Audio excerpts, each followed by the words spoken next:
Can you use Linux to have the perfect retro gaming setup? I surely believe you can. Not only is it tremendously easy to do, but it is also beautiful and functional. By the end of the video, you'll be able to set up a dedicated retro gaming machine powered by free and open source software. I'm Oscar, the super user, and I have a fairly large retro gaming collection. I truly do believe that many of the games from the past are much better than games today. Unfortunately, collections like these take up a lot of space and time to set up whenever you want to play one of your classic favorites. You have to undust the console, make room for it next to your TV, and wire it up. It's not the best setup, and this process gets worse the more retro consoles you have. That is why I have been leaning towards emulation in the last years, since it's a much cleaner and quicker solution to enjoying the masterpieces from the past. You could set up a home theater PC with any Linux distribution and install emulators on it, but there is an infinitely better way of getting this up and running, and that is using Batocera Linux.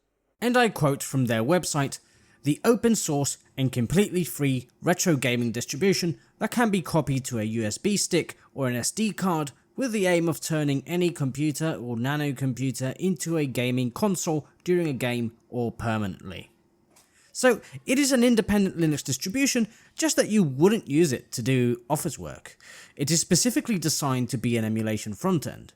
So you turn on the PC and it should boot into this lovely controller-friendly interface where you can choose the console and game you want to play. You get animations, pictures, and running videos so you can enjoy the eye candy.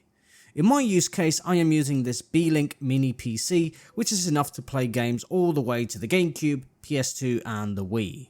It is not the most powerful device. In fact, in the future I'll probably upgrade to something a bit beefier so I can play PS4 games, but for most of my retro game needs, it's enough. Now, before we begin, a few considerations that you should keep in mind. First off, Batocera does not provide any ROMs, that is the game files themselves, or any BIOS files for the consoles.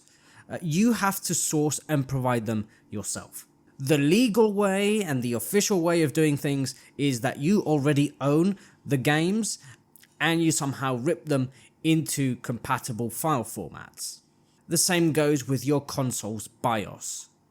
I know this is not a very realistic option for many people, so obviously I don't want the YouTube gods to take down this video, so I can't really link you or tell you where to find these files. But I'll just say that Google is your friend, and also Reddit is quite useful for that. Reddit.com.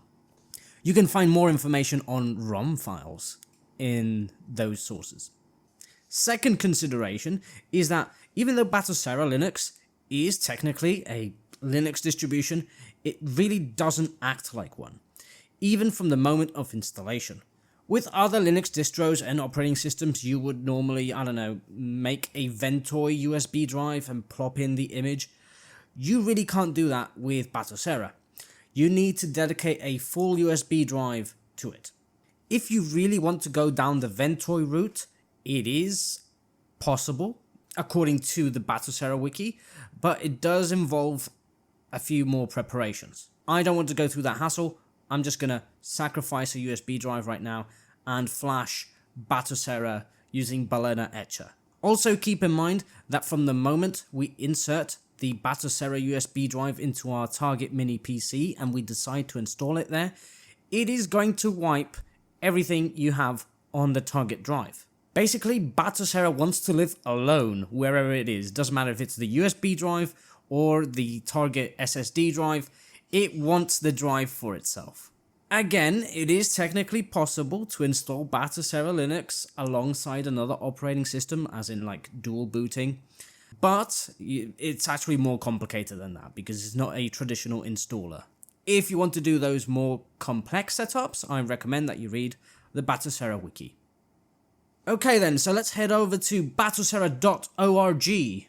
From this lovely website, all we have to do is click on Get Batocera Linux. This case, we are downloading version 42. If you're watching this video in the future, it might say Batocera Linux 43, 44, whatever. And now in the download screen, we can actually specify what hardware we're installing Batocera to. So as you can see, we have options for the Steam Deck and for different handheld consoles. If you're just going to install it on a traditional PC, just get the first image that says desktop PC, laptop, Nuke and Intel based Apple computers.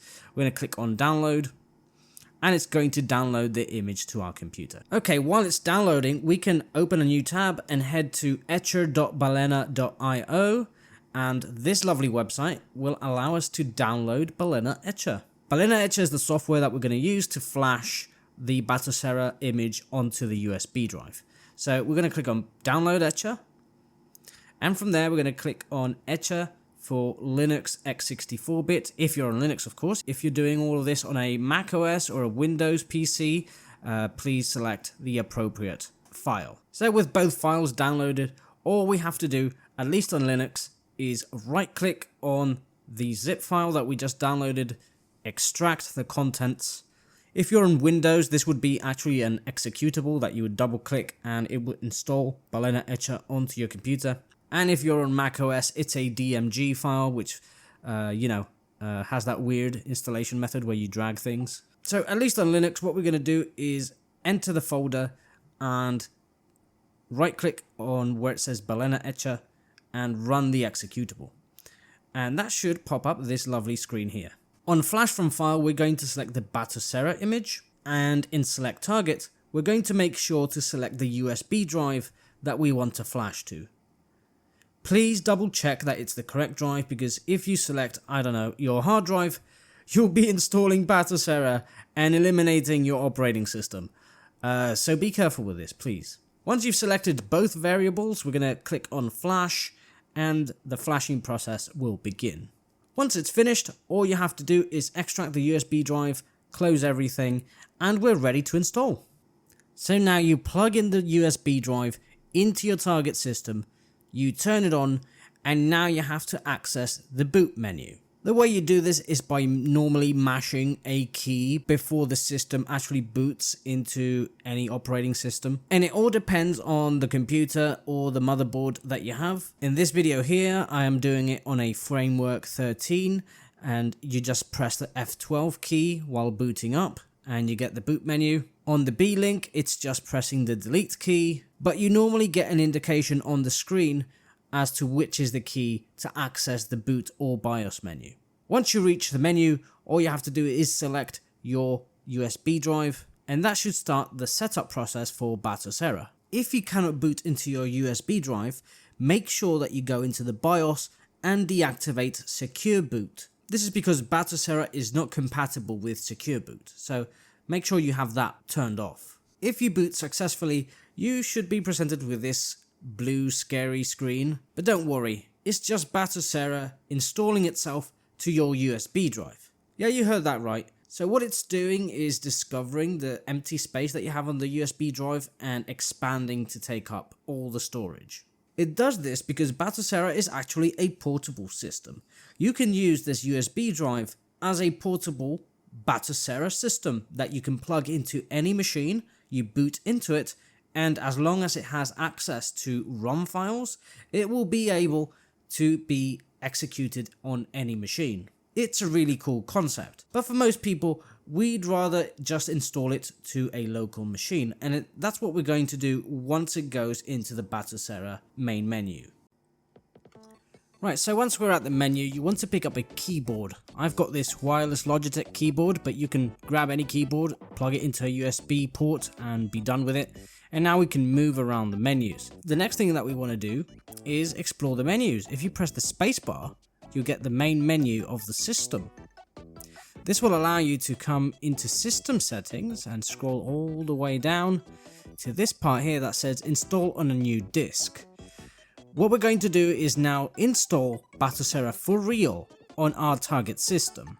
So here it's going to let us target a device, and if we enter into this menu, we should be able to see the hard drive of our computer. Right now it's empty because I am already running Batocera on my mini PC, but you would have to select to what drive you want to install it, the target architecture, and then tick are you sure and press install. That would actually reboot the system, you would get the weird blue screen again, but this time it is installing to your machine. Once you've come back, you can now remove the USB drive that you used to install Batocera because now it's running locally on your computer. Now, logically, the next step is to copy and paste some games, some ROMs, and some BIOS. So we're going to press the F1 key on the keyboard, and this should open the file manager. From within the file manager, we can visit the different folders that make up our Batocera system. And you can see that they already have folders for ROMs, for BIOS, and other things. We can go now to another computer, load up a USB drive with the ROMs, the games that we have, and the BIOS, plug it in, and we can do the copy and pasting from this file manager because you'll be able to see your external USB drive on the left. So to copy some ROMs, you would head into the ROMs folder, and you can see that Batocera already brings lots of folders with the names of consoles. So if you want to copy, I don't know, some PlayStation 1 games, you would locate the PSX folder, and that's where you would drop the PlayStation 1 games. Same goes with the GameCube. We got a GameCube folder, and that's where we would leave our GameCube games there. Now for BIOS, if we go all the way back, you can see that we have the BIOS folder right there. That's where we would copy our BIOS files. You just copy and paste them into this folder. Again, just like before, I'm not going to tell you exactly where you can get this stuff. You're going to have to research the internet. It's not hard. You just need to search a little bit. For more info on how to organize these folders, you can refer to the Batocera wiki, and there it'll explain to you what BIOS files you need. Alright, so say that we have already copied our games, our BIOS, but we're lacking the super cool animations and videos that we see in the trailers. Batocera doesn't come with those things pre-installed because they take up a lot of space. But it's also a very easy process to obtain. So first off, you want to make sure that you're connected to the internet. If your device supports cable Ethernet, then you already have cable internet. But in my case, I'm going to use the Wi-Fi. And if you need to use Wi-Fi as well, you can come down here to network settings, and you can see we have the Wi-Fi settings here, so we can establish the access point and the password. And once we're connected to the internet, we can now start downloading those videos and extra assets. To do that, we need to go to Scraper. In this menu, we can select what scraping service we can use to get all those extra assets. Scraping refers to the action of downloading massive amounts of video and image files from a website, and that's what this application is going to do. I recommend Screen Scraper FR. It is a French site which actually collects all these assets, videos, images, manuals, box art, just so you can download them for your front end. It's absolutely free. You can make an account on their website, but if you think that they're doing a smashing job, you can always donate or contribute with your own assets. So here on Batocera, we're going to go to the Accounts tab, and we're going to put our logging settings for Screen Scraper FR. Once set, we can go to Options, and we can establish what things we want to download. You can be selective. You don't have to download absolutely everything. As you can see, you can choose maps, manuals, bezels, the videos. I like all these things, so, I basically have everything checked on. Now to start scraping, we would go to the Scrape tab, and we would click on Scrape Now.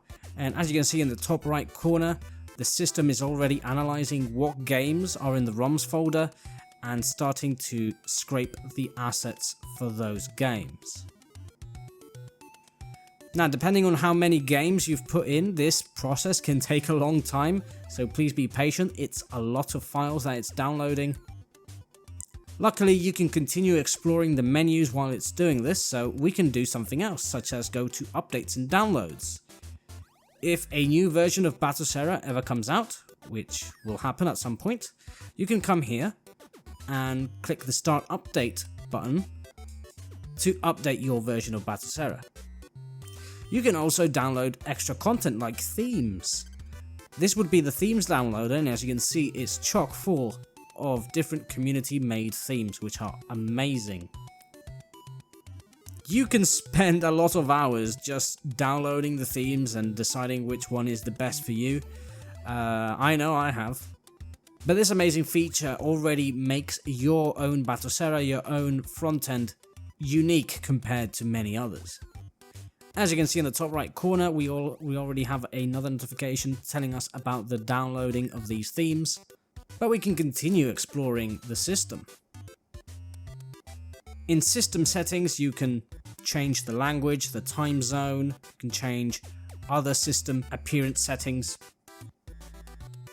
In user interface settings, this is where you can change the themes that we downloaded. So as you can see, I have already downloaded quite a lot of them, and once you select one and press escape to go out, you can see that the theme changes and it just changes everything. It's amazing.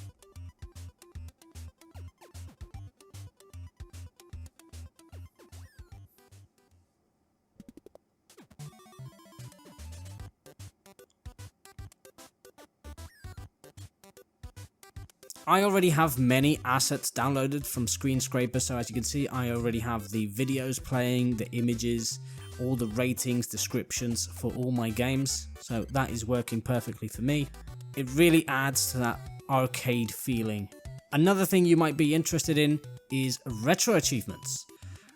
Retroachievements is another service which is online, a community-made service where you can make an account and you can earn achievements in your favorite retro games.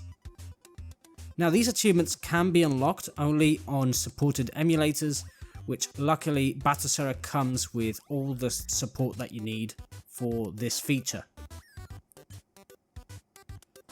So you can come into game settings, retro achievement settings, and this is where you can put your username and password for your retro achievements account. And every time you play a game that has retro achievements, you can actually unlock them, and you'll get a notification on the screen telling you about the achievements that you unlock. It really adds a modern touch to these retro games. In controller and Bluetooth settings, you can change the controller mappings, set up Bluetooth devices, and overall there's lots of options for you to explore here. Like it is a full computer system, so it's very customizable. Of course, I'm going to leave that for you to explore, but that is Batocera. As you can see, it isn't that hard to set up, and in a matter of 30 to 60 minutes, you can have the retro machine of your dreams. So since I've been working all day, I'm going to continue playing my favorite games here, but hopefully the video has been useful to you, and even though Batocera is an easy system to install, you always have ultimate responsibility. Therefore, you must always remember that with great power comes great responsibility.